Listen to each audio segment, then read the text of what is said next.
ഞങ്ങളും ക്രൂശിക്കപ്പെട്ട ക്രിസ്തുവിനെ പ്രസംഗിക്കുന്നു. ദൈവത്തിന് സ്തുതി. വായിക്കാം, തിരുവചനത്തിൽ നിന്ന് ഒരു ഭാഗം വായിക്കാം. ഉൽപ്പത്തി പുസ്തകം 42-ാം അധ്യായം 21-ാം വാക്യം, 21-22 വാക്യങ്ങൾ നമുക്ക് വായിക്കാം. ഇത് നമ്മുടെ സഹോദരനോട് നാം ചെയ്ത ദ്രോഹമാകുന്നു. അവൻ നമ്മോട് കെഞ്ചിയപ്പോൾ നാം അവൻ്റെ പ്രാണസങ്കടം കണ്ടാറേയും അവൻ്റെ അപേക്ഷ കേട്ടില്ലല്ലോ. അതുകൊണ്ട് ഈ സങ്കടം നമുക്ക് വന്നിരിക്കുന്നുവെന്ന് അവർ തമ്മിൽ പറഞ്ഞു. അതിന് രൂബേൻ, ബാലനോട് ദോഷം ചെയ്യരുതെന്ന് ഞാൻ നിങ്ങളോട് പറഞ്ഞില്ലയോ? എന്നിട്ട് നിങ്ങൾ കേട്ടില്ല. ഇപ്പോൾ ഇതാ അവൻ്റെ രക്തം നമ്മോട് ചോദിക്കുന്നുവെന്ന് അവരോട് പറഞ്ഞു. ഇതാ അവൻ്റെ രക്തം നമ്മോട് ചോദിക്കുന്നു. രക്തത്തിൻ്റെ പ്രതികാരം നമ്മോട് ചോദിക്കുന്ന ഏറ്റവും ഭയാനകമായ സമയത്ത് നാം വന്നിരിക്കുന്നതെന്നാണ് അവിടെ രൂപൻ പറഞ്ഞത്. യാക്കോബിൻ്റെ മക്കളിൽ 12 പേരിൽ ഒരുവനായിരുന്നു യൗസേപ്പ്. റാഹേൽ പ്രസവിച്ച മൂത്ത മകനായിരുന്നു യൗസേപ്പ്. യൗസേപ്പ് ഒരു സ്വപ്നം കണ്ടിരുന്നു. ജീവിതത്തിൻ്റെ പരിപരുത്ത അനുഭവത്തിൽ കഴിയുമ്പോഴും യൗസേപ്പ് ഒരു സ്വപ്നം പേറിക്കൊണ്ടിരുന്നു. യൗസേപ്പിൻ്റെ ജീവിതത്തിൽ ഒരു വലിയ ആശയുണ്ടായിരുന്നു. ആ സ്വപ്നമാണ് യൗസേപ്പിന് ആശ പകർന്നത്. സ്വപ്നം കാണുക എന്ന് പറഞ്ഞാൽ നാം രാത്രി ഉറങ്ങാൻ കിടക്കുമ്പോൾ കാണുന്ന സ്വപ്നത്തിൻ്റെ കാര്യമല്ല. നമുക്ക് ജീവിതത്തിൽ അംബീഷൻ ഉണ്ടായിരിക്കണം. ജീവിതത്തിൽ ഒരു ആഗ്രഹം ഉണ്ടായിരിക്കണം, വാത്സ്യം ഉണ്ടായിരിക്കണം, ഒരു അംബീഷൻ ഉണ്ടായിരിക്കണം. നമ്മുടെ ജീവിതത്തിൽ ഓരോരുത്തർക്കും എനിക്ക് ഇന്ന സ്ഥാനത്ത് എത്തണമെന്നുള്ളതായി ഒരു ആഗ്രഹം ഉണ്ടാകണം. ഇന്ന സ്ഥാനത്ത് ചെന്ന് ചേരണമെന്നുള്ളതായി ആഗ്രഹം ഉണ്ടാകണം. ഭൗതികമായി തന്നെ ഒരാൾക്ക് വേണമെങ്കിൽ ആഗ്രഹിക്കാം, എനിക്ക് IAS ഓഫീസറാകണമെന്ന് ആഗ്രഹിക്കാം, അല്ലെങ്കിൽ എനിക്കൊരു കോളേജ് അധ്യാപകനാകണമെന്ന് ആഗ്രഹിക്കാം, അതല്ലെങ്കിൽ എനിക്ക് എഞ്ചിനീയർ ആകണമെന്ന് ആഗ്രഹിക്കാം, അല്ലെങ്കിൽ നിങ്ങൾക്ക് ഒരു നല്ല ഡോക്ടറാകണമെന്ന് ആഗ്രഹിക്കാം, ഒരു നല്ല കുടുംബിനി, നല്ലൊരു ഗൃഹനായികയാകണമെന്ന് ആഗ്രഹിക്കാം. എന്ത് തന്നെയാണെങ്കിലും നമ്മുടെ ഹൃദയത്തിൽ വരുന്ന നല്ല ആഗ്രഹങ്ങൾ കർത്താവ് സാധിച്ചു തരും. കാരണം വേദപുസ്തകം പറയുന്നു, തെറ്റല്ലാത്ത ആഗ്രഹങ്ങളെല്ലാം കർത്താവ് തരുമെന്ന്. സങ്കീർത്തന പുസ്തകം 37-ാം സങ്കീർത്തനത്തിൻ്റെ 3-ാം വാക്യം വായിക്കുമ്പോൾ കാണാം, അവൻ നിൻ്റെ ഹൃദയത്തിലെ ആഗ്രഹങ്ങളെ നിനക്ക് തരുമെന്ന്. ആഗ്രഹങ്ങളെ ദൈവം തരും. ദൈവത്തിൻ്റെ വചനമാണ്, മാറ്റമില്ലാത്ത വചനമാണ്. അവൻ നിൻ്റെ ഹൃദയത്തിലെ ആഗ്രഹങ്ങളെ നിനക്ക് തരും. യഹോവയിൽ ആശ്രയിച്ച് നന്മ ചെയ്യുക, ദേശത്ത് പാർത്ത് വിശ്വസ്തത ആചരിക്കുക, യഹോവയിൽ തന്നെ രസിച്ചു കൊള്ളുക. അവൻ നിൻ്റെ ഹൃദയത്തിലെ ആഗ്രഹങ്ങളെ നിനക്ക് തരും. നിൻ്റെ വഴി യഹോവയെ പരിമേൽപ്പിക്കുക, അവനിൽ തന്നെ ആശ്രയിക്കുക, അവനത് നിർവഹിക്കും. നല്ല ആഗ്രഹങ്ങൾ തരുന്നതിനാണ് ദൈവം. ഈ ഭൗതികമായി തന്നെ നമുക്ക് ഉയരുന്ന കാര്യം ആഗ്രഹിക്കാം. അതിനേക്കാളൊക്കെ എത്രയോ വലുതാണ് ആത്മീയമായി വരുന്ന കാര്യം. എനിക്കൊരു പൂർണ്ണ വിശുദ്ധനാകണമെന്ന് ആഗ്രഹിക്കുക, ഒരു കറതീർന്ന ഒരു വിശുദ്ധനായി എനിക്ക് ഈ ലോകത്ത് ജീവിക്കണമെന്ന് ആഗ്രഹിക്കുക. അതൊരു നല്ല ആഗ്രഹമാണ്, ഏറ്റവും നല്ല ആഗ്രഹമാണ്. എനിക്ക് ഒരു കറ പറ്റാതെ, ചെളി ഉരുളാതെ, മാലിന്യമേശാതെ ഒരു പൂർണ്ണ വിശുദ്ധനായി ഈ ലോകത്തിൽ എൻ്റെ ജീവിതകാലം തേക്കണമെന്ന് നമുക്ക് ആഗ്രഹിക്കാം. അങ്ങനെ ആഗ്രഹിക്കുന്നവരുണ്ട്, അതുതന്നെ പ്രാർത്ഥിക്കുന്നവരുമുണ്ട്, അത് പ്രാപിച്ചുകൊണ്ടിരിക്കുന്നവരുമുണ്ട്. നമുക്ക് പ്രാർത്ഥിക്കാം, കർത്താവേ എനിക്കൊരു പൂർണ്ണ വിശുദ്ധനായി തീരണം. നിങ്ങൾക്ക് ആഗ്രഹിക്കാം, കർത്താവേ എനിക്ക് കർത്താവിൻ്റെ സുവിശേഷം പറയുന്നതിനായി തീരണമെന്ന്. നല്ല ആഗ്രഹമാണ്. കർത്താവിൻ്റെ വചനം പറയുന്നതിനായി തീരണമെന്ന്. ദൈവത്തിന് സ്തോത്രം. കർത്താവേ എനിക്ക് ഈ വേദപുസ്തകം നല്ലപോലെ പഠിക്കണമെന്ന് ആഗ്രഹിക്കാം. കർത്താവിൻ്റെ വചനം പഠിക്കണമെന്ന് ആഗ്രഹിക്കാം. നിങ്ങൾക്ക് ആഗ്രഹിക്കാം, മരണശേഷമുള്ള മരണാനന്തരാവസ്ഥ എന്ത് എന്ന് ഈ ഭൂമിയിൽ ജീവിച്ചിരിക്കുമ്പോൾ തന്നെ അറിയാൻ എനിക്ക് സാധിക്കണമെന്ന് ആഗ്രഹിക്കാം. നല്ല നല്ല ആഗ്രഹങ്ങൾ, ഇതൊന്നും ചീത്തയല്ല, നല്ല ആഗ്രഹങ്ങളാണ്. യോസേപ്പിന് ഒരു സ്വപ്നം കിട്ടി. സ്വപ്നം, അതിൻ്റെ അർത്ഥം ചുരുക്കത്തിൽ പറഞ്ഞാൽ നാടിൻ്റെ ഏറ്റവും ഉന്നതാധികാരിയായി തീരണമെന്നുള്ളതായിരുന്നു. നാടിലെ ഏറ്റവും ഉന്നതാധികാരിയായിരിക്കുക, പ്രധാനമന്ത്രിയായിരിക്കുക. ചിന്തിക്കാവുന്നതല്ല. ഒരു പരാധീനം പിടിച്ച കുടുംബത്തിൽ 12 മക്കളുള്ളൊരു കുടുംബത്തിൽ യൗസേപ്പിൻ്റെ അമ്മ മരിച്ചുപോയി. അങ്ങനെ അമ്മയില്ലാത്ത മോന് അവനൊരാഗ്രഹം, എനിക്ക് വലിയവനാകണമെന്ന് ആഗ്രഹിക്കുക. അത് നിഗളമല്ല, അത് അഹങ്കാരമല്ല, അത് നല്ലത് തന്നെയാണ്. യൗസേപ്പിന് കിട്ടിയ സ്വപ്നം വലിയവനാകുമെന്നാണ്, ഉന്നതനായി തീരുമെന്നാണ്. പക്ഷേ യൗസേപ്പ് ഈ സ്വപ്നവും വഹിച്ചുകൊണ്ട്, ഹൃദയത്തിൽ എപ്പോഴും ഈ ആഗ്രഹവും വഹിച്ചുകൊണ്ട് ജീവിച്ചു പോകുമ്പോൾ അവൻ്റെ സഹോദരന്മാർ 10 പേർക്കും, മൂത്തവർ 10 പേർക്കും അവനോട് അസൂയ തോന്നി. യൗസേപ്പിനെ പകച്ചു, യൗസേപ്പിനെ ഉപദ്രവിക്കാൻ ശ്രമിച്ചു, യൗസേപ്പിനെ ദ്വേഷിച്ചു. വേദപുസ്തകം പറയുന്ന വാക്ക് അവർ അസൂയ കൊണ്ട് അവനെ പകച്ചു എന്നാണ്. പകച്ചു. മറ്റുള്ളവരിൽ നിന്ന് പക നേരിടും, മറ്റുള്ളവരിൽ നിന്ന് എതിർപ്പ് നേരിടും, അത് സ്വാഭാവികമാണ്. ഒരു സ്വപ്നം നിങ്ങൾക്കുണ്ടെങ്കിൽ ആ സ്വപ്നം തകർക്കാൻ പിശാച് പരിശ്രമിക്കും. നിങ്ങൾക്കൊരു സ്വപ്നം ഉണ്ടെങ്കിൽ ആ സ്വപ്നം തകർത്ത് കളയാനായിട്ട് പിശാച് പരമാവധി ശ്രമിക്കും. കാരണം എപ്പോഴും നമുക്ക് നമ്മുടെ വഴി മുടക്കാനൊരു പിശാചുണ്ട്, നമ്മളെ തകർത്ത് കളയുവാൻ. എങ്ങനെയും നമ്മുടെ വഴി മുടക്കി നമ്മുടെ ജീവിതത്തിൻ്റെ മുന്നേറ്റം തടയുവാൻ പൈശാചിക ശക്തിയുണ്ട്. ആ ദുഷ്ടപിശാച് സഹോദരന്മാരിൽ കൂടി പ്രവർത്തിച്ചു. അവർ 10 പേരും അവരുടെ കുടുംബ ജോലിയായ ആടുനോട്ടം കാട്ടിലേക്ക് പോയപ്പോൾ അപ്പൻ യൗസേപ്പിനെയാണ് അയച്ചത് അവരെവിടെയുണ്ടോ എന്ന് അന്വേഷിച്ച് അവരുടെ സ്ഥിതിയൊക്കെ അറിഞ്ഞു വരാനായിട്ട്. അപ്പൻ യൗസേപ്പിനെ അയച്ചു. യൗസേപ്പ് ചെന്നു, കാട്ടിൽ കൂടി നടന്നു, സഹോദരന്മാരെ അന്വേഷിച്ച് നടന്നു, കണ്ടുകിട്ടി. ദൂരെ നിന്ന് യൗസേപ്പ് വരുമ്പോൾ തന്നെ അവർ ഗൂഢാലോചന ചെയ്യുകയാണ്. കണ്ടോ, ഒരു സ്വപ്നക്കാരൻ വരുന്നു. അവൻ്റെ സ്വപ്നം എന്താകും നമുക്ക് നോക്കാം. വലിയ സ്വപ്നമല്ലേ അവൻ കണ്ടുകൊണ്ടിരിക്കുന്നത്, വലിയവനാകുമെന്നല്ലേ സ്വപ്നം കണ്ടിരിക്കുന്നത്. നമ്മുടെയൊക്കെ നേതാവാകുമെന്നും നമ്മുടെയൊക്കെ അധിപതിയാകുമെന്നൊക്കെ അല്ലേ അതിൻ്റെ സ്വപ്നം കാണുന്നത്. അവൻ്റെ സ്വപ്നം എന്താകും നമുക്ക് നോക്കാം. ഇതോടെ അവൻ്റെ സ്വപ്നം നമുക്ക് തകർക്കാം. അവർ ഒരുമിച്ച് പ്ലാൻ ചെയ്തു. കഥ നിങ്ങൾക്കറിയാമായിരിക്കുമല്ലോ. അവനെ ഒരു പൊട്ടക്കിണറ്റിൽ തള്ളിയിട്ടു. യൗസേപ്പ് വിചാരിച്ചു, എന്തിനാ എന്നെ പൊട്ടക്കിണറ്റിൽ തള്ളിയിടുന്നു? യൗസേപ്പിനെ നോക്കിയിട്ടൊരു കുറ്റവും കാണുന്നില്ല, ഒരു കാര്യവും കാണുന്നില്ല. പക്ഷേ ഒരു കാര്യവുമില്ല, യൗസേപ്പിനെ അവർ പൊട്ടക്കിണറ്റിൽ തള്ളിയിട്ടു. കൊല്ലം തന്നെയായിരുന്നു. കാരണം യൗസേപ്പിനുള്ള സ്വപ്നം നടക്കരുതെന്ന് പിശാചിന് ഉദ്ദേശം ഉണ്ടായിരുന്നു. അതുകൊണ്ടാണ് അങ്ങനെയുള്ള ആ ഉദ്ദേശം പിശാചിനുള്ളതുകൊണ്ട് പിശാച് അവരിൽ കൂടി പ്രവർത്തിച്ചു. പിശാച് അവർക്ക് അസൂയുണ്ടാക്കി, അവർക്ക് ദുഷ്ടതയുണ്ടാക്കി, അവർക്ക് ക്രൂരതയുണ്ടാക്കി, എല്ലാ ദുസ്വഭാവങ്ങളും അവർക്ക് കൊടുത്ത് അവരെ കൊണ്ട് പിശാച് ചെയ്യിക്കുകയായിരുന്നു. ഏതൊരു കാര്യം നമ്മൾ നോക്കിയുള്ളൂ, നമ്മളെ കൊണ്ട് തിന്മ ചെയ്യിക്കുന്ന പിശാചാണ്, വഴക്കടുപ്പിക്കുന്ന പിശാചാണ്, കോപം ഉണ്ടാക്കുന്ന പിശാചാണ്, കുടുംബത്തിൽ കലഹം ഉണ്ടാക്കുന്ന പിശാചാണ്, ഭാര്യയും ഭർത്താവും തമ്മിൽ ഭിന്നത ഉണ്ടാക്കുന്ന പിശാചാണ്, കൂട്ടായ്മയിൽ പടലപ്പിണക്കം ഉണ്ടാക്കുന്നത് പിശാചാണ്. പടലപ്പിണക്കം, അങ്ങോട്ടും ഇങ്ങോട്ടും കുത്തിത്തിരിപ്പ്, എല്ലാം പിശാച പണിയാണ്. ഓരോ വ്യക്തികളെ പിശാച് ആയുധമാക്കുന്നു മാത്രമേ ഉള്ളൂ. ഓരോ മനുഷ്യരെ ആയുധമാക്കിക്കൊണ്ട് പിശാച് പ്രവർത്തിക്കുന്നു. അങ്ങനെ യൗസേപ്പിനെ പൊട്ടക്കിണറ്റിൽ തള്ളിയിട്ടു.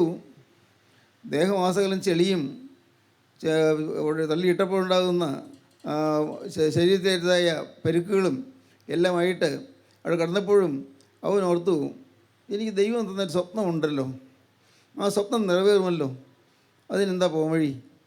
ദൈവമാണ് സ്വപ്നം തന്നത്, ദൈവം നിറവേറ്റി തരും. കർത്താവേ, നീ എന്നെ കാത്തുകൊള്ളണമേ മാത്രം, വേറൊന്നും ചിന്തയില്ല. യേശുവേ, നീ എന്നെ കാത്തുകൊള്ളണമേ, എൻ്റെ ജീവനുള്ള ദൈവമേ, നീ എന്നെ കാത്തുകൊള്ളണമേ, യേശുനാഥ നീ എന്നെ കാത്തുകൊള്ളണമേ. ഇത് കേൾക്കുമ്പോൾ തോന്നുന്നു യേശുവിനെ എന്ന് വിളിക്കുന്ന യേശുവൊന്നും ഇല്ലല്ലോ. ഉണ്ട്. യേശുക്രിസ്തു ആദിയില്ലാത്തവനാണ്, യേശുക്രിസ്തു അന്തമില്ലാത്തവനാണ്. യേശുക്രിസ്തു നിത്യനായ ദൈവത്തിൻ്റെ ഏകജാതനായ തിരുക്കുമാരനാണ്. യേശുക്രിസ്തുവിനോട് പ്രാർത്ഥിച്ചു. നമുക്കും പ്രാർത്ഥിക്കാം, കർത്താവേ, നീ എനിക്ക് ചില സ്വപ്നങ്ങൾ തന്നതാണല്ലോ, ഈ സ്വപ്നങ്ങൾ നിറവേറുന്നതിന് തടസ്സമായി പൈശാചിയെ കൊണ്ടുവരുന്ന അക്രമങ്ങളിൽ നിന്നും ദുഷ്ടതയിൽ നിന്ന് വിടുവിക്കണമേ. നിങ്ങൾക്കും പ്രാർത്ഥിക്കാം. ദൈവത്തിന് സ്തോത്രം. യൗസേപ്പ് പൊട്ടക്കിണറ്റിൽ കിടന്ന് കുറച്ച് കഴിഞ്ഞപ്പോൾ അപ്പോഴുണ്ട് അവനെ പിടിച്ച് കയറ്റാൻ കാരണം യൗസേപ്പിനുള്ള സ്നേഹം കൊണ്ടല്ല. കുറേ കച്ചവടക്കാർ, അടിമ കച്ചവടക്കാർ പോകുന്നു, മനുഷ്യരെ അടിമകളാക്കുന്ന കച്ചവടക്കാർ പോകുന്നു. ഈ കച്ചവടക്കാരുടെ കയ്യിൽ ഏൽപ്പിച്ചാൽ കിട്ടുന്ന പൈസ ഇരിക്കട്ടെ, അവനടുത്ത് പോയി ചാകുമോ, എന്തെങ്കിലും ചെയ്യട്ടെ, അടികൊള്ളുമോ, എന്തെങ്കിലും ചെയ്യട്ടെ. അവർക്ക് ഒരു കാരുണ്യം തോന്നിയില്ല. കച്ചവടക്കാർക്ക് വില പറഞ്ഞൊത്ത് അങ്ങനെ 20 വെള്ളിക്കാശിനെ യൗസേപ്പിനെ വിറ്റു. വെള്ളിക്കാശ് അവർ പോക്കറ്റിലിട്ടു. യൗസേപ്പ് കരഞ്ഞുകൊണ്ട് കച്ചവടക്കാരുടെ കൂടെ പോയി.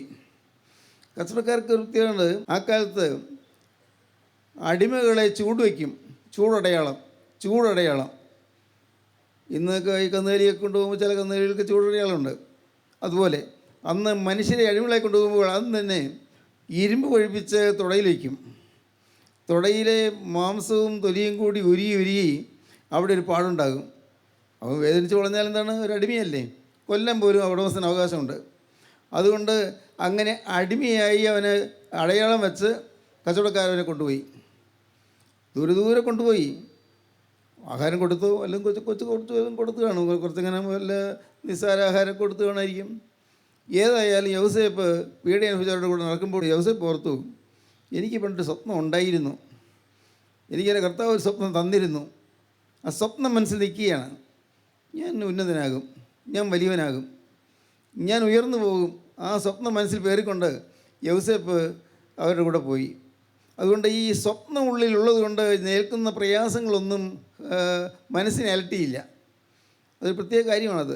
നമ്മുടെ ജീവിതത്തിൽ ദൈവത്തിൽ വിശ്വാസവും ദൈവം എന്നെ നയിക്കുമെന്നും ദൈവം എന്നെ നടത്തുമെന്നും ദൈവം എന്നെ ഉയർത്തുമെന്നുള്ളതായിട്ട് ബോധ്യമുണ്ടെങ്കിൽ, ആ ഒരു വിശ്വാസം ഉണ്ടെങ്കിൽ എന്ത് പ്രശ്നം വന്നാലും നമ്മളെ തൊടുകയില്ല. എന്തെല്ലാം പ്രശ്നങ്ങൾ വരും, ജീവിതത്തിൽ പ്രശ്നങ്ങളല്ലേ ഉള്ളൂ, പക്ഷേ എന്തെല്ലാം പ്രശ്നങ്ങൾ വന്നാലും നമ്മെ ഈ പ്രശ്നങ്ങൾ തൊടുകയില്ല. കാരണം എൻ്റെ ദൈവം എനിക്ക് സ്വപ്നം തന്നിരിക്കുന്നു, ദൈവം എന്നെ കാത്തുള്ളൂ. അതൊരു അടിസ്ഥാനപരമായ വിശ്വാസമാണ് കേട്ടോ, നമ്മുടെ ഹൃദയത്തിൽ ഉണ്ടായിരിക്കേണ്ടതാണ്. എന്ത് പ്രതിസന്ധി വന്നാലും എൻ്റെ ദൈവം എൻ്റെ കാര്യം നോക്കിക്കൊള്ളും. എൻ്റെ ദൈവത്തെ തോൽപ്പിക്കാൻ ആർക്കും കഴിയുകയില്ല. എത്ര ഘോര പിശാചുക്കൾ വന്നാലും, പിശാചിൻ്റെ പിണിയാളുകളായ അനേകം ആളുകൾ എതിർത്ത് വന്നാലും എൻ്റെ ദൈവം എന്നെ കാത്തുകൊള്ളുന്നതായ ഒരു വിശ്വാസം, ആ സ്വപ്നം പേറിക്കൊണ്ട് യൗസേപ്പ് കഷ്ടത സഹിച്ചവരുടെ കൂടെ നടന്നു. യൗസേപ്പിനെ കൊണ്ടുപോയി ഈജിപ്തിൽ, അന്നത്തെ മിസ്രൈം, ഈജിപ്തിൽ കൊണ്ടുപോയി അവിടുത്തെ ഒരു ഉന്നത ഉദ്യോഗസ്ഥൻ്റെ ഭവനത്തിൽ വിറ്റു. അവർക്ക് പൈസ കിട്ടി. കന്നുകാലി വിൽക്കുന്നവരെ ഈ ചെറുപ്പക്കാരനെ വിറ്റു. നല്ല സുന്ദരനും കോമളനുമായി യൗസേപ്പ് അവിടെ ചെന്നു. ആ വീട്ടിൽ പൊത്തിഫേർ എന്ന് പറയുന്ന ആളുടെ വീട്ടിൽ താമസമായി. കഥ നിങ്ങൾക്ക് അറിയാമെന്നുള്ളതുകൊണ്ട് ഞാൻ കൂടുതൽ കാര്യങ്ങൾ പറയുന്നില്ല. പക്ഷേ ഞാൻ ചില കാര്യങ്ങൾ തൊട്ട് പറഞ്ഞു പോകുന്ന ഒരു ഗൗരവമേറിയ കാര്യത്തിലേക്ക് വരാനാണ്. ദൈവത്തിന് സ്തോത്രം. യൗസേപ്പ് ആ വീട്ടിൽ ചെന്നപ്പോൾ ആ വീട്ടിൽ പൊത്തിഫേറിൻ്റെ ഭാര്യയിൽ പിശാച് കിടന്നു. നോക്കണേ, ചേട്ടന്മാരിൽ പിശാച് കിടന്ന് യൗസേപ്പിനെ സ്വപ്നം തകർക്കാൻ നോക്കി. കച്ചവടക്കാരിൽ പിശാച് കിടന്നു. കച്ചവടക്കാർ യൗസേപ്പിനെ പൊള്ളിച്ചു, വിഷമിപ്പിച്ചു. ഇപ്പോഴിതാ ദുഷ്ട സ്ത്രീ, അവൾ യജമാനത്തിയാണ്, അവൾ അവൻ്റെ ജീവിതം തകർക്കാൻ അവളിൽ കൂടി പിശാച് പരിശ്രമിച്ചു. അവന് അശുദ്ധമായൊരു ജീവിതത്തിലേക്ക് പിശാച് അവനെ പ്രേരിപ്പിച്ചു. അത് പിശാചിനെയൊന്നും കാണാനില്ല, ആ സ്ത്രീയാണ്. ആ സ്ത്രീക്കുള്ളിൽ പിശാച് കിടന്ന് ഒരു കാരണവശാലും സ്വപ്നം നടക്കരുത് എന്ന് പിശാച് തീരുമാനിച്ചു. സ്വപ്നം നടക്കരുത്, സ്വപ്നം നിറവേറരുത്. ഓർത്തുകൊള്ളണം, നമ്മുടെ ജീവിതത്തിൽ നിങ്ങൾക്കൊരു സ്വപ്നം കിട്ടിയാൽ അത് തകർക്കാൻ പിശാച് വരും. നിങ്ങൾ ഉയരാതിരിക്കാൻ, നിങ്ങൾക്ക് വളർച്ച കിട്ടാതിരിക്കാൻ, നിങ്ങൾക്ക് ക്ഷീണം സംഭവിക്കാൻ, ഏതെല്ലാം തരത്തിൽ നിങ്ങൾ തളർത്തി കളയാൻ പറ്റുമോ, ഏതെല്ലാം തരത്തിൽ നിങ്ങൾക്ക് നൈരാശ്യം വരുത്താൻ പറ്റുമോ, അതുപോലെല്ലാം ചെയ്യാൻ പിശാച് പരിശ്രമിക്കും. ആ സ്ത്രീയിൽ കൂടി യൗസേപ്പിനെ നശിപ്പിക്കാൻ നോക്കി. ജീവിതത്തിൽ വിശുദ്ധി പാലിക്കാൻ തീരുമാനമുണ്ടായിരുന്ന യൗസേപ്പ് അവളുടെ പ്രലോഭനങ്ങൾക്ക് വഴങ്ങിയില്ല. യജമാനത്തിയല്ലേ, യജമാനത്തി ഈ പറയുമ്പോൾ അനുസരിക്കണമല്ലോ. ദിവസം പ്രതി അവനെ വശീകരിക്കാൻ ശ്രമിച്ചു. ദിവസം പ്രതി, ആ വാക്ക് പ്രത്യേകം ഓർക്കേണ്ടതാണ്. ദിവസം പ്രതി ദൈവത്തിൻ്റെ ഒരു വ്രതസ്ഥനായി, ദൈവത്തിൻ്റെ വിശുദ്ധനായി ജീവിക്കാൻ നിങ്ങൾ തീരുമാനമെടുത്താൽ ദിവസം പ്രതി നിങ്ങൾക്ക് പ്രാതികൂല്യങ്ങൾ വരും. നിങ്ങളുടെ ജീവിതത്തിൽ നിങ്ങൾക്ക് ദൈവത്തിൻ്റെ ഹിതപ്രകാരം ജീവിക്കണമെന്നുള്ളതായ ആഗ്രഹം വന്നാൽ തീർച്ചയായും നിങ്ങൾക്ക് ശത്രുവിൻ്റെ കനത്ത ആക്രമണം നേരിടേണ്ടി വരും. പലതരത്തിൽ കഷ്ടങ്ങളാകാം, നഷ്ടങ്ങളാകാം, പരാധീനതകളാകാം, പലതരത്തിലുള്ള പ്രയാസങ്ങളാകാം. യൗസേപ്പിനെ വശീകരിക്കാൻ ശ്രമിച്ചു. ഒരു ദിവസം അവൾ യൗസേപ്പിനെ മുറിക്കകത്തേക്ക് വിളിച്ചു, അവളുടെ കിടപ്പുമുറിയിലേക്ക്. ചെറുപ്പക്കാരൻ ആ മുറിയിലേക്ക് ചെന്നു. അവൾ അവനെ തിന്മ ചെയ്യുവാൻ പ്രേരിപ്പിച്ചു. വളരെ ഹീനമായ പ്രവൃത്തിക്ക് വേണ്ടി അവനെ വശീകരിക്കാൻ ശ്രമിച്ചു. അവൻ അവിടെ നിന്ന് ഓടിപ്പോകാൻ തുടങ്ങിയപ്പോൾ അവൻ്റെ ഉടുവസ്ത്രം പിടിച്ചു, വസ്ത്രം പിടിച്ച് നിർത്താൻ നോക്കി. പിശാചിൻ്റെ കണികൾ നോക്കണം. ആ സ്ത്രീയിൽ കൂടി പിശാച് നോക്കുകയാണ്. അവൾ വസ്ത്രം പിടിച്ചപ്പോഴേക്കും വസ്ത്രം പോയി, ഉടുവസ്ത്രം പോലും ഇട്ടിട്ട് അവൻ ഓടിപ്പോയി. അവൾക്ക് കലശലായ ദേഷ്യമായി. ഭർത്താവ് വന്നപ്പോൾ, പൊത്തിഫർ ഭരണാധികാരി വന്നപ്പോൾ പറഞ്ഞു, കണ്ടേ നിങ്ങളുടെ കൊണ്ടുവന്നിരിക്കുന്ന അടിമ ചെറുക്കനില്ലേ, അവൻ എന്നെ അവമാനിക്കാൻ വന്നു, എൻ്റെ മുറിയിൽ കയറി വന്നു, കണ്ടോ അവൻ്റെ വസ്ത്രമായി കിടക്കുന്നത്. ആർക്കും വിശ്വാസം വരുമല്ലോ, ആർക്കും തോന്നുമല്ലോ അവൻ വേണ്ടാത്തത് എന്താണെന്ന്. അങ്ങനെ പൊത്തിഫർ അവനെ കാരാഗ്രഹത്തിലാക്കി ജയിലിലിട്ടു. ജയിലിൽ കിടക്കുമ്പോഴും സ്വപ്നമുണ്ട് യോസേഫിന്, സ്വപ്നം. ആ സ്വപ്നം 13 കൊല്ലം സ്വപ്നം കയറിക്കൊണ്ട് ജയിലിൽ കിടന്നു, ദുരിതം അനുഭവിച്ചു. പ്രിയപ്പെട്ടവരെ, ചില ദുരിതങ്ങളെല്ലാം വരുന്നത് നല്ലതാണ്, ചില യാതനകൾ വരുന്നത് നല്ലതാണ്, ചില പ്രതിസന്ധികൾ വരുന്നത് നല്ലതാണ്, ചില പ്രശ്നങ്ങൾ വരുന്നത് നല്ലതാണ്. യൗസേപ്പ് അവിടെ ഒന്നും തളർന്നില്ല. ദൈവത്തിൻ്റെ സാന്നിധ്യം കിട്ടിക്കൊണ്ടിരുന്നു, ദൈവത്തിൻ്റെ സാന്നിധ്യം. അവിടെ യൗസേപ്പ് 13 കൊല്ലത്തിന് ശേഷം വളരെ അത്ഭുതകരമായിട്ട് ഫറവോ രാജാവ് യൗസേപ്പിനെ വരുത്തി അവൻ്റെ ജീവിതത്തിലെ കഷ്ടപ്പാടുകൾ തീരുകയാണ്. യൗസേപ്പിനെ മേൽത്തരം അങ്കി ധരിപ്പിച്ചു, യൗസേപ്പിനെ നേർമ്മയുള്ള വസ്ത്രം ധരിപ്പിച്ചു എന്നാണ് വേദപുസ്തകം പറയുന്നത്. അവന് വിശിഷ്ട അങ്കികൾ കൊടുത്തു, രാജ്യത്തിലെ പ്രധാന ദേശാധിപതിയാക്കി, പ്രധാനമന്ത്രിയാക്കി അവനെ നിയമിച്ചു. നമുക്ക് കൊല്ലാൻ നോക്കിയ പിശാചിൻ്റെ പരിശ്രമങ്ങളെല്ലാം തകർന്നു മാത്രമല്ല, ആത്മീയമായി തകർത്തുകളയാൻ നോക്കിയ പിശാചിൻ്റെ അശുദ്ധിയുടെ വ്യാപാരങ്ങളിൽ മാത്രമല്ല, എല്ലാ വിധത്തിലും തളർന്നു പോയ ചെറുപ്പക്കാരനെ അവൻ സ്വപ്നത്തിൽ അവൻ ചിന്തിച്ചുകൊണ്ടിരുന്നതിലേക്ക് ദൈവം നടത്തി. അവൻ പ്രധാന ദേശാധിപതിയായി, അവൻ പ്രധാനമന്ത്രിയായി. കാലങ്ങൾ മുന്നോട്ട് പോയി. അപ്പോഴാണ് അങ്ങ് നാട്ടിൽ കനാനിൽ, പലസ്തീനിൽ, അവിടെ ഭയങ്കര ക്ഷാമം, ആകെ ക്ഷാമം വന്നപ്പോൾ അവിടെ മാത്രമല്ല ദേശത്തെമ്പാടും ക്ഷാമം. അപ്പോൾ കേട്ടു ഈജിപ്തിൽ ധാന്യം ധാരാളമുണ്ട് എന്ന്, ധാന്യം കൊടുക്കുന്നൊരു നല്ല പ്രധാനമന്ത്രിയോട് വന്നിട്ടുണ്ട് എന്ന്. അത് കേട്ട് യാക്കോബ് മക്കളോട് പറഞ്ഞു, മക്കളെ നിങ്ങൾ കാര്യം ചെയ്യുക, നമുക്ക് ആഹാരം കഴിക്കണമല്ലോ, കുറേ ധാന്യം വാങ്ങിക്കൊണ്ട് പോവാം. അവിടെ ഈജിപ്തിലൊരു പുതിയ പ്രധാനമന്ത്രി നിന്നുണ്ടെന്ന് കേട്ടു. സ്വന്തം മകനാണെന്ന് യാക്കോബിനെ അറിഞ്ഞുകൂടാ, സ്വന്തം മകനായ യോസേഫാണെന്ന് അറിഞ്ഞുകൂടാ, ഒരു പ്രധാനമന്ത്രി ഉണ്ടെന്ന് കേട്ടു. അദ്ദേഹം ധാരാളം ധാന്യം വിതരണം ചെയ്യുന്നത് കേട്ടു. ധാന്യത്തിനുള്ള വില കൊടുത്ത് വാങ്ങിക്കൊണ്ട് പോവാം, നിങ്ങൾ ചെല്ല്, ആഹാരത്തിനുള്ള മാർഗ്ഗം നോക്കണമല്ലോ. ഈ മക്കൾ പോയി. അവരെ കണ്ട ഉടനെ യോസേഫിന് മനസ്സിലായി, ചേട്ടന്മാരാണ്, എന്നെ പൊട്ടക്കണ്ടി തള്ളിയിട്ടവരാണ്, എന്നെ വിറ്റ് 20 വെള്ളിക്കാശ് പോക്കറ്റിലിട്ടവരാണ്, ഇവരാണ് വന്നിരിക്കുന്നത്. വേണമെങ്കിൽ യോസേഫിന് അവരെ ഉപദ്രവിക്കാം, അധികാരമുണ്ടല്ലോ, പ്രധാനമന്ത്രിയല്ലേ, അവർ ജയിലിടാം. പക്ഷേ അതൊന്നും യോസേഫ് ചെയ്തില്ല. പക്ഷേ അവരെ കണ്ടപ്പോൾ തന്നെ യോസേഫിൻ്റെ ഉള്ളം തണുത്തു. എത്ര വർഷമായി എൻ്റെ സഹോദരന്മാരെ കണ്ടിട്ട്. അവരോട് ചോദിച്ചു, നിങ്ങൾ എവിടുത്തുകാരാണ്? ഞങ്ങളെല്ലാവരും ഒരു അപ്പൻ്റെ മക്കളാണ്, ഞങ്ങൾ പരമാർത്ഥികളാണ്. പറയുക, ഞങ്ങൾ പരമാർത്ഥികളാണ്, ഒരപ്പൻ്റെ മക്കളാണ്. അല്ലല്ല, നിങ്ങൾ പരമാർത്ഥികളൊന്നുമില്ല, നിങ്ങൾ ഒറ്റുകാരാണ്. നിങ്ങൾ ഒറ്റുകാരാണെന്ന് കേട്ടപ്പോൾ അവർ പറഞ്ഞു, അയ്യോ ഞങ്ങൾ ഒറ്റുകാരല്ല യജമാനെ, ഞങ്ങൾ പരമാർത്ഥികളാണ്, ഞങ്ങൾ വളരെ മാന്യമായി ജീവിക്കുന്നവരാണ്, ഞങ്ങൾ ഒറ്റുകാരല്ല. അല്ല, നിങ്ങൾ ദേശത്തിൻ്റെ ദുർബല ഭാഗം വെച്ച് നോക്കാൻ വന്നിരിക്കുന്നു. വേണമെങ്കിൽ അവർക്ക് ചിന്തിക്കാം, ദുർബലനായ സ്വന്തം സഹോദരനെ പിടിച്ചു കൊടുത്ത ആ കാര്യം അവർക്ക് ഓർക്കാം. അതിനാണ് ദുർബല ഭാഗം എന്ന് പറയുന്നത്. ഒറ്റുകാരെന്ന് പറയുന്ന സഹോദരനെ വിറ്റതിനെക്കുറിച്ച് അവർക്ക് ഓർമ്മ വരാനാ അതിനുവേണ്ടിയാണ് പറഞ്ഞത്. പക്ഷേ അതൊന്നും അവർക്ക് ഓർമ്മ വരുന്നില്ല. പക്ഷേ യോസേഫ് അവരോട് പറഞ്ഞു, പ്രധാനമന്ത്രി അവരുടെ ഭാഷയിലല്ല സംസാരിക്കുന്നത്, ഇബ്രാഹിം ഭാഷയിലല്ല സംസാരിക്കുന്നത്, കോപ്റ്റിക് ഭാഷയിലാണ് സംസാരിക്കുന്നത്, ഈജിപ്തിലെ ഭാഷയിൽ. പക്ഷേ ഇടയ്ക്ക് ഒരു ദ്വിഭാഷി, ഒരു തർജ്ജമക്കാരൻ നിന്ന് പറഞ്ഞു കൊടുത്തുകൊണ്ടിരുന്നു. യോസേഫ് അവരോട് പറഞ്ഞു, ഒരു കാര്യം ചെയ്യാം, നിങ്ങൾ ഒരാൾ ഇവിടെ തടവുകാരനായി കിടക്കട്ടെ, വേണമെങ്കിൽ ബാക്കിയുള്ള എല്ലാവരും ധാന്യം കൊണ്ട് പോയിക്കോ.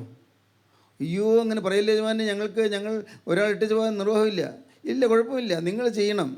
ഒരു സഹോദരനെ കൊല്ലാൻ പൊട്ടക്കണ്ടി തള്ളിയിട്ടവരല്ലേ, അവർക്ക് ആ ഒരു സഹോദരൻ അവിടെ കാരാഗ്രഹത്തിൽ കിടക്കുമ്പോൾ കുറ്റബോധം വരട്ടെ എന്നാണ് യോസേഫ് വിചാരിച്ചത്. കുറ്റബോധം വരണമല്ലോ. ദൈവത്തിന് സ്തോത്രം. പ്രിയപ്പെട്ടവരെ, ആ ഒരു സഹോദരനെ അവിടെ നിർത്തിയിട്ട്, ശിമിയോനെ അവിടെ കാരാഗ്രഹത്തിലിട്ടിട്ട് ബാക്കി എല്ലാവരും പോകാൻ യോസേഫ് പറഞ്ഞു. അപ്പോഴാണ് അവർക്ക് തോന്നിയത്, എന്താ നമുക്കിങ്ങനെ വരുന്നത്, നമ്മളേതായാലും ഒറ്റ കൊടുക്കാൻ വന്നവരല്ല, ദേശം ദുർബല ഭാഗം നോക്കാൻ വന്നവരല്ല, എന്താ നമുക്ക് തോന്നുന്നത്, ഇത് നമ്മുടെ സഹോദരനോട് നാം ചെയ്ത ദ്രോഹമാണ്. ആ വാക്യം ഒന്ന് വായിക്കും, 21 വാക്യം. ഇത് നമ്മുടെ സഹോദരനോട് നാം ചെയ്ത ദ്രോഹമാകുന്നു. അവൻ നമ്മോട് കെഞ്ചിയപ്പോൾ നാം അവൻ്റെ പ്രാണസങ്കടം കണ്ടാറേയും അവൻ്റെ അപേക്ഷ കേട്ടില്ലല്ലോ. അതുകൊണ്ട് ഈ സങ്കടം നമുക്ക് വന്നിരിക്കുന്നുവെന്ന് അവർ തമ്മിൽ പറഞ്ഞു. അതിന് രൂബേൻ, ബാലനോട് ദോഷം ചെയ്യരുതെന്ന് ഞാൻ നിങ്ങളോട് പറഞ്ഞില്ലയോ? എന്നിട്ട് നിങ്ങൾ കേട്ടില്ല.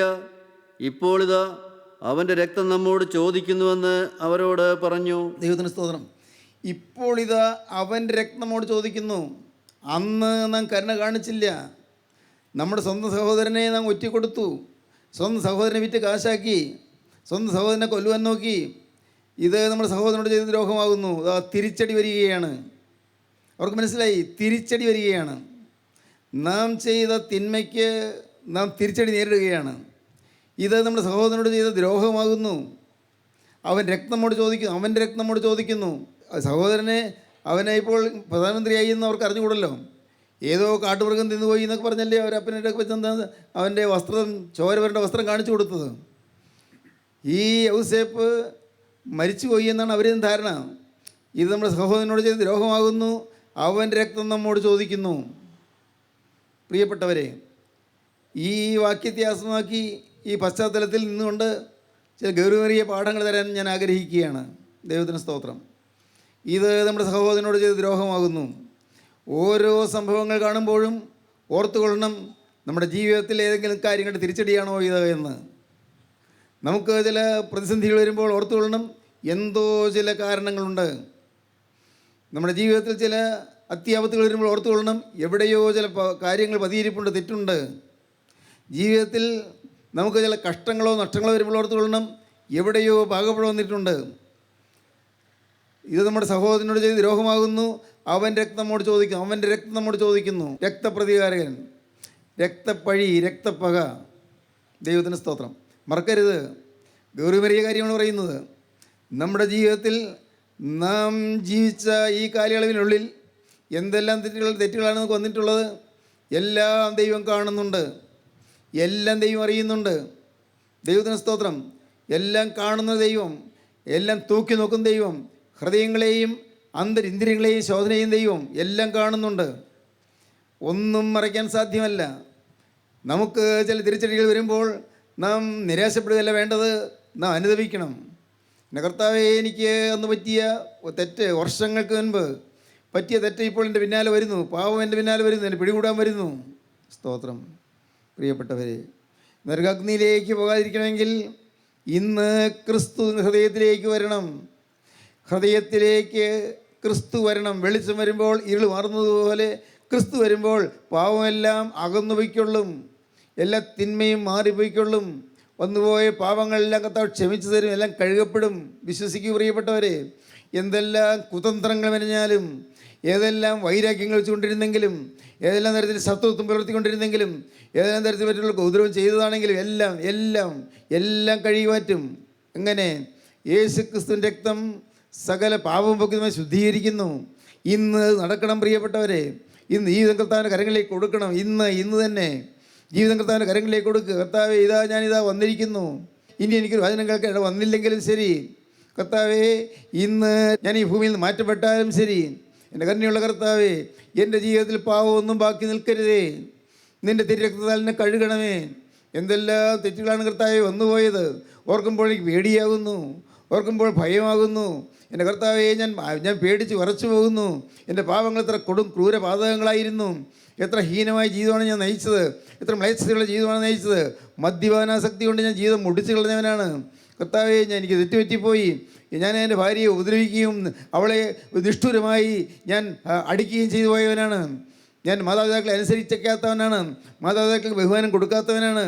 എൻ്റെ കർത്താവേ, തെറ്റുകൾ ഏറെയേറെ വന്നുപോയി. എവിടെ കൊണ്ട് തീർക്കും കർത്താവേ? തീർക്കാനിതാ നിൻ്റെ പാദപീഠം മാത്രം. അതുകൊണ്ട് ഞാൻ നിൻ്റെ പാദപീഠത്തിലേക്ക് വരുന്നു. കുരിശിൻ്റെ ചുവട്ടിലേക്ക് ഞാനിതാ ഇഴഞ്ഞിഴഞ്ഞ് വരുന്നു, മുട്ടിന്മേൽ ഇഴഞ്ഞിഴഞ്ഞ് വരികയാണ്. നാഥ, ഞാൻ കുരിശിൻ്റെ ചുവട്ടിലേക്ക് വന്നുകൊണ്ട് ആ കുരിശിനെ കെട്ടിപ്പിടിച്ചുകൊണ്ട് ഞാൻ യാചിക്കുന്നു, കർത്താവേ, എന്നോട് നീ മനസ്സലിയണമേ. യേശു ക്രിസ്തുവിനോടുള്ള ജീവിതം വേണമെന്ന് നിങ്ങൾക്ക് ആഗ്രഹമുണ്ടെങ്കിൽ ഇപ്പോൾ നിങ്ങളുടെ ഹൃദയം തുറക്കാം. കർത്താവേ, ഞാൻ എൻ്റെ ഹൃദയം നിനക്കായിട്ട് തുറന്നു വരുന്നു. എനിക്കറിയാവുന്നതുപോലെ ഞാൻ തീരുമാനിക്കുന്നു. യേശുവേ ഒന്ന് മാത്രം ഇന്നു മുതൽ ഞാൻ പുതിയ മനുഷ്യനായി ജീവിക്കും. യേശുവേ ഇന്നു മുതൽ എൻ്റെ ജീവിതത്തിലേക്ക് രക്തപ്പക വരുന്നതിന് മുൻപ്, ഞാൻ ചെയ്ത ദ്രോഹത്തിൻ്റെ പ്രതികാരം ഏൽക്കുന്നതിന് മുൻപ്, നരകത്തിയിലേക്ക് പോകുന്നതിന് മുൻപ്, നരകാഗ്നിയിലേക്ക് ഞാൻ വീഴുന്നതിന് മുൻപ്, എൻ്റെ കർത്താവേ ഇന്നിതാ എൻ്റെ ഹൃദയം നിനക്ക് വിട്ടുതരുന്നു.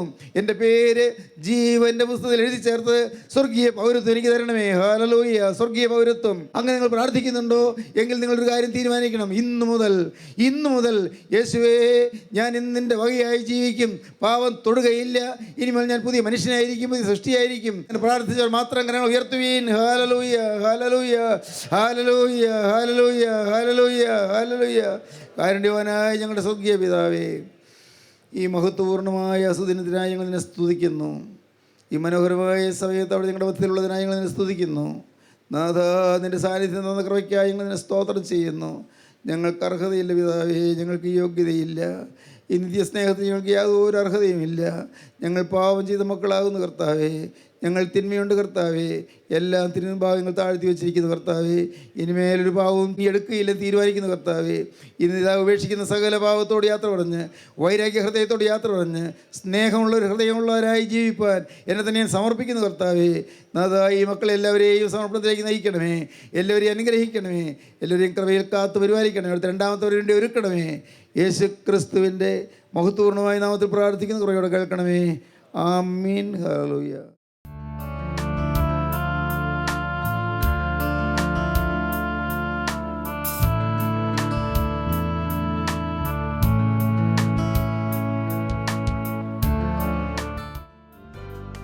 അമൃതധാര എല്ലാ ശനിയാഴ്ചയും രാവിലെ 6:30 മുതൽ 7 മണി വരെ നിങ്ങളുടെ സൂര്യ TV-യിൽ.